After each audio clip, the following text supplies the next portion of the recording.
Yeah, so I've got a mannequin inserted, and one of the things that you can do with a mannequin is set preferred angles, and those are angles that represent ideal and less than ideal positions of the body and body joints and segments of the body.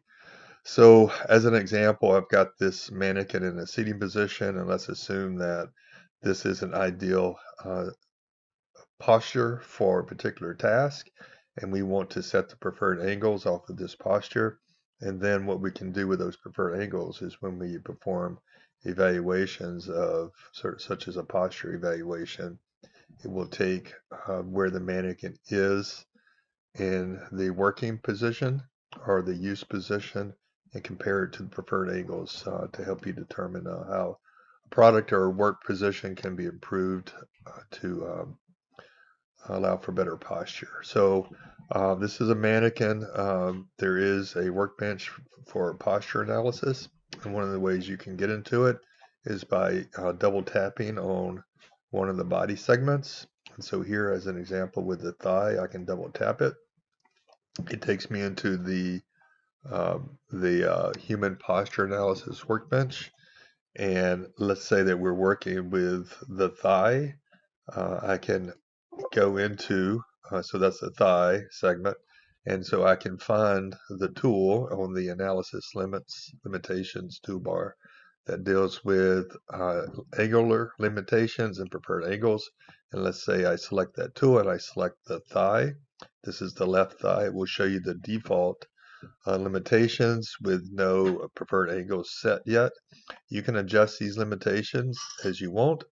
Uh, but let's go ahead and begin. And let's assume that this is the preferred position for the posture that we're going to analyze.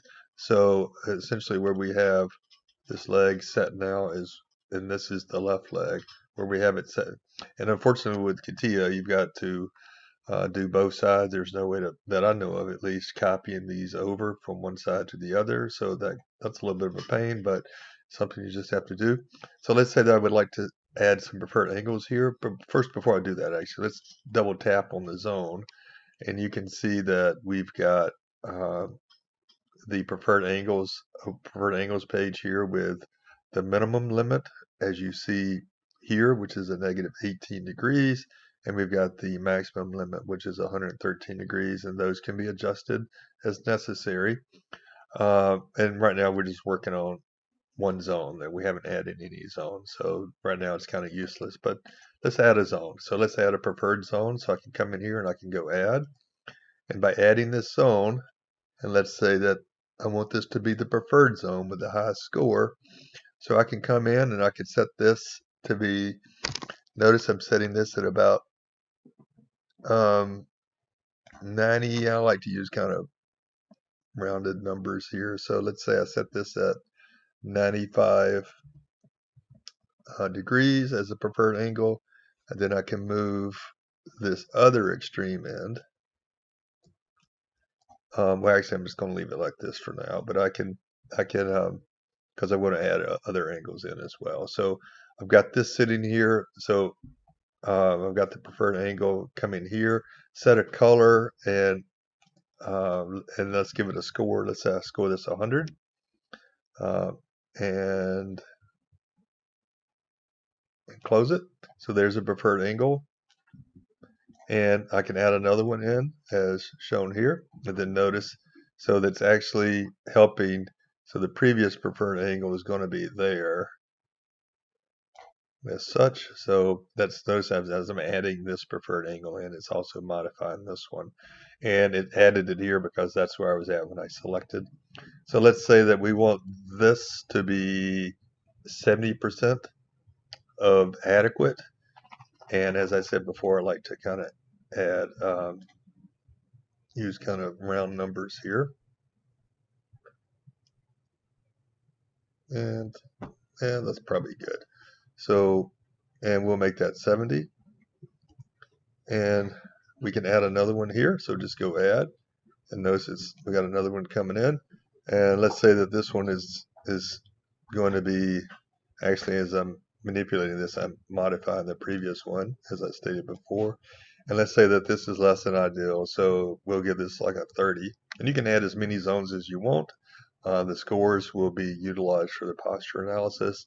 I like to have best practices for colors and values for particular zones, but I'm not going to get into that. I'll leave that up to whoever who's teaching the class. And then finally, up above here, I can add a zone. Let's just say I add, and so I've got a zone coming in above, and we can make that a 70 percentile zone as well. And as I said before, little round numbers. And you can adjust this with a slider too. Um, and so now notice I've got 1, 2, 3, 4, 5 zones in here. You can, starting with zone 1, and you can rename these if you want to, but then you've got the next one and the next one. You can see how it toggles through, and it's kind of hard to see on the screen here, but right here I'm at this zone, and then when I go back one, I'm at this zone, and then when I go back one, I'm at this zone here between the 96 and the 80. I can go back one more, and I'm at this small zone here. And I would spend a lot more time adjusting these to something meaningful. And then finally, I'm at this zone with preferred values set for each zone. So make sure you go through and add your preferred values. So typically, I like to kind of toggle through. Typically, you're going to put a lot of meaning into what the zones mean. And when it comes to a posture analysis, so hopefully before you do this, especially for some type of seating analysis, that you've had a little bit of background on what makes for a good ergonomics chair and good seating posture.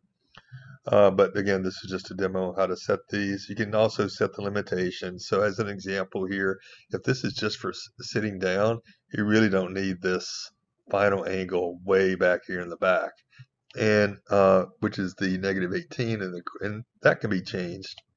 Um, it's not allowing me here. There's another way to change that, but that can be changed just for the scenario, because this is really a big zone here, and it's showing a 30, but really the zone just for sitting should probably be just narrowed down a bit.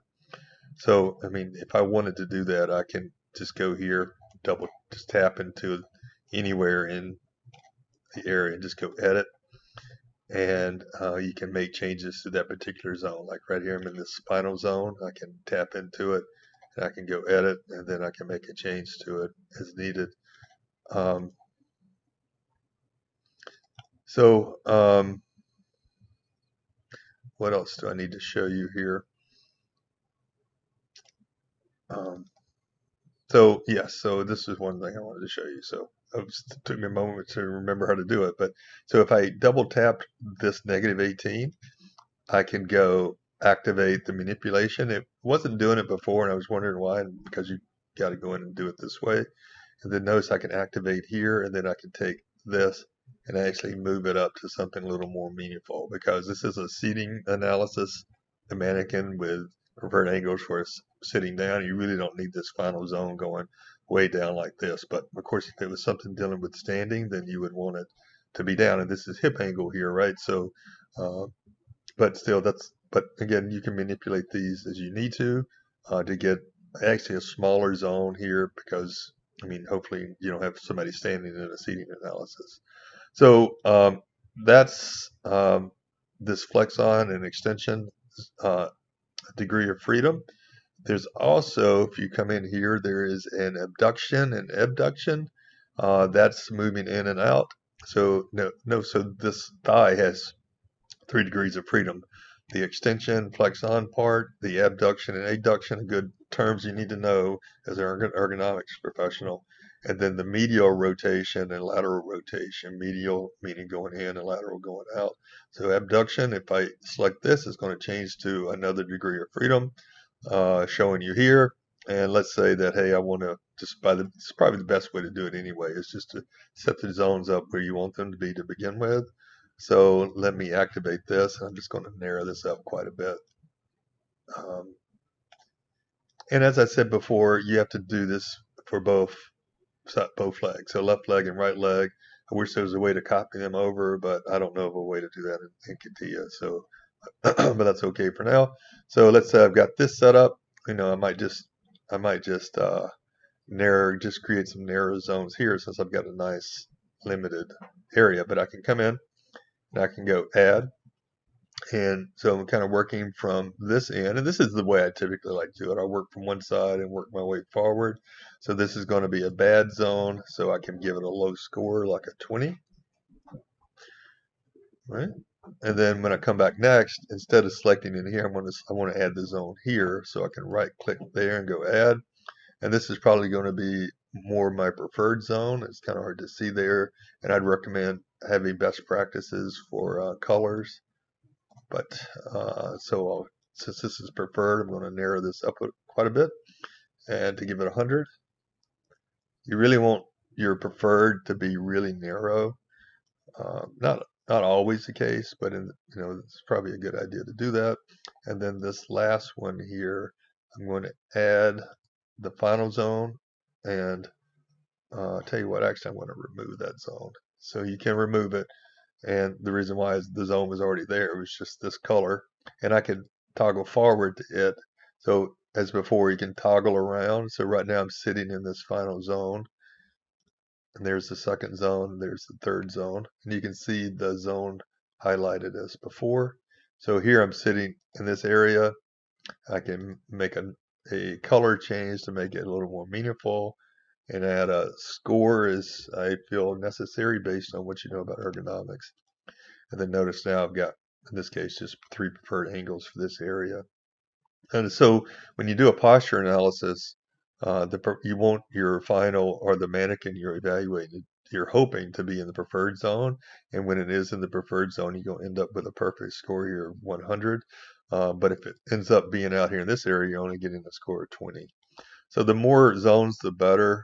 But not it's going to be up to best practices for the class, and also where this should be used in industry to determine what zones you utilize. And finally, there's a third degree of freedom, which is going to be the rotation degree of freedom. So that's just if you're sitting flat, and you can kind of rotate your foot, but actually what's rotating is your hip. So that's what's happening here. This is one I don't set a whole bunch. And you don't have to set everything. I mean, in my class when I teach, I don't set everything, but I mean, it's not going to hurt to add a couple of zones or 3 zones in here. So right now it's just one zone. You can certainly come back in and narrow this up quite a bit by, oh, sorry. I always forget to do that. So come in, you can do activate manipulator, and you can just tighten this up quite a bit if you need to. But again, as I said before, you got to do this for both sides. Close, and then let's add a zone. So I'm just going to add 2 zones. So it starts with 1, then I'm going to add 2 more. So I'm going to um, zoom in on this just a little bit and move this out. So this angle is my preferred, and that can be adjusted too. But I want this to be kind of the low scoring segment. So I'll make this, again, best practice, but whatever you want it to be, 30. Then toggle to the next one, and let's add a zone here. And so this is going to be more my preferred zone area. So I like to kind of keep that tight. If I want to give it 100. So I like to keep the preferred zones really tight. So here's 100 and a minimum number of degrees. And then the final zone is already there. So I had 1 zone, I added 2 more.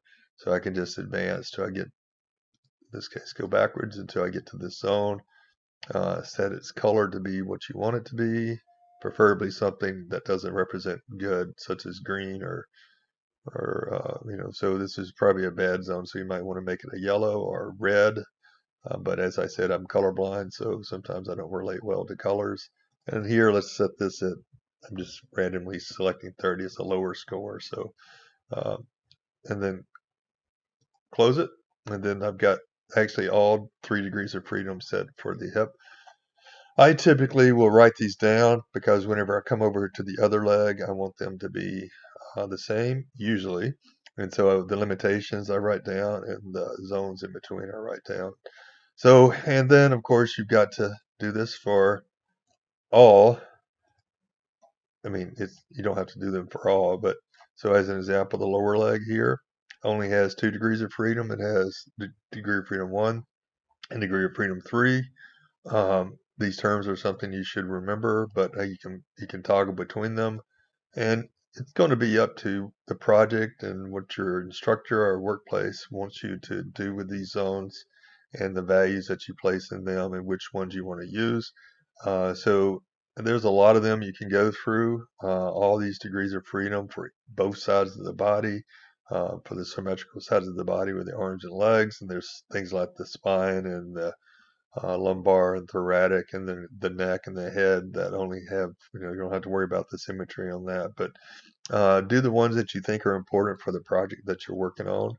And but again, very, very important. And what I would do with this after I got it set one of the things you can do is do a posture analysis. That's usually a project I like to assign. But you got to have your degrees of freedom and your preferred angles and limitations set properly in order to allow that to happen. Now, I hope this helps. It's a kind of a pain, I know, sometimes to set these preferred angles. I wish there was a quicker, more intuitive way to do it, but it just happens. And I've actually before, and I think I have a model in my office that I just provide to students sometimes, but I'm not teaching the class right now, so you may have to do this yourself. So good luck with that.